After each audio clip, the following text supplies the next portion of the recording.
Titre, les yeux empruntés du collectionneur. La vieille maison se dressait, un monument à la décadence et à l'oubli, à la lisière du village. Ses fenêtres étaient des orbites vides qui regardaient avec reproche le monde extérieur, et le lierre, comme des veines tordues, grimpait sur ses murs décolorés, asphyxiant chaque brique. Les habitants lévitaient, chuchotant des histoires d'un être sombre qui habitait à l'intérieur, le collectionneur Dieu. Daniel, un enfant curieux de 10 ans, ne croyait pas aux contes de vieilles femmes. Son esprit aventurier était plus fort que la peur, et la maison abandonnée exerçait une attraction irrésistible sur lui. Un après-midi, défiant les avertissements de sa grand-mère, il s'aventura dans le jardin négligé, les hautes herbes dissimulant le chemin.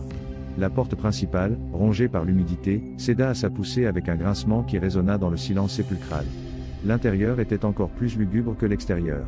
La poussière dansait dans les rares rayons de lumière qui filtraient par les fenêtres condamnées, illuminant des meubles recouverts de drap blanc, fantômes d'un passé oublié. Une odeur rance d'humidité et de mort imprégnait l'air, obligeant Daniel à retenir sa respiration. À mesure qu'il s'enfonçait dans la maison, une sensation étrange l'envahissait.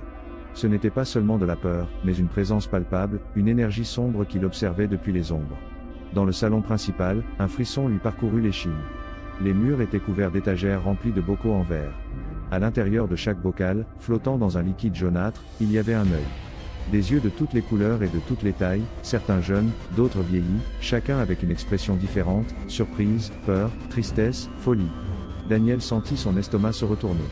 Ce n'étaient pas des ornements, mais des trophées macabres.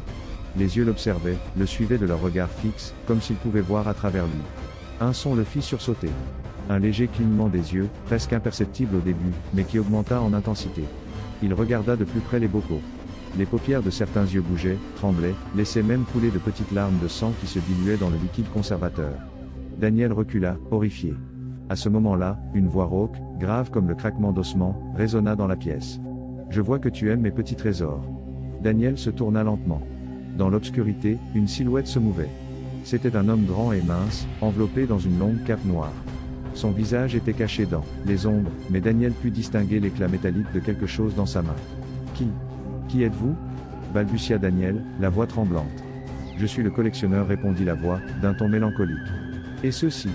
Ce sont mes yeux empruntés. » Le collectionneur s'approcha de Daniel, révélant son visage à la faible lumière. C'était un masque d'horreur. Ses paupières étaient cousues, des cicatrices épaisses et rouges entouraient ses orbites vides.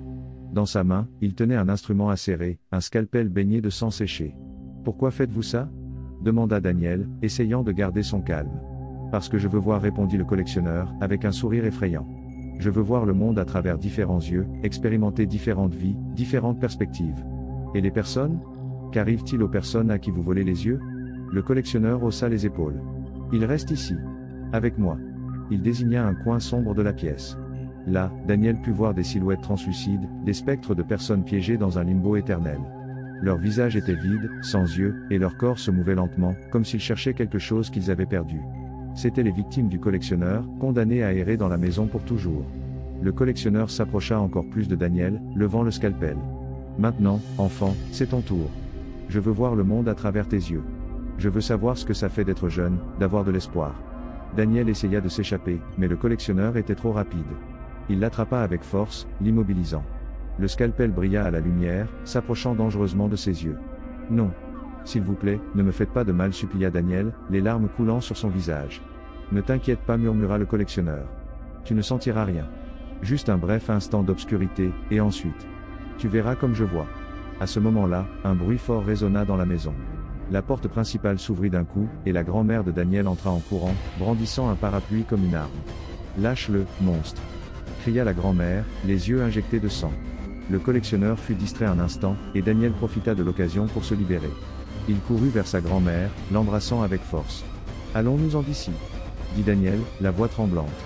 La grand-mère acquiesça et l'entraîna hors de la maison, frappant le collectionneur avec le parapluie pendant qu'il fuyait.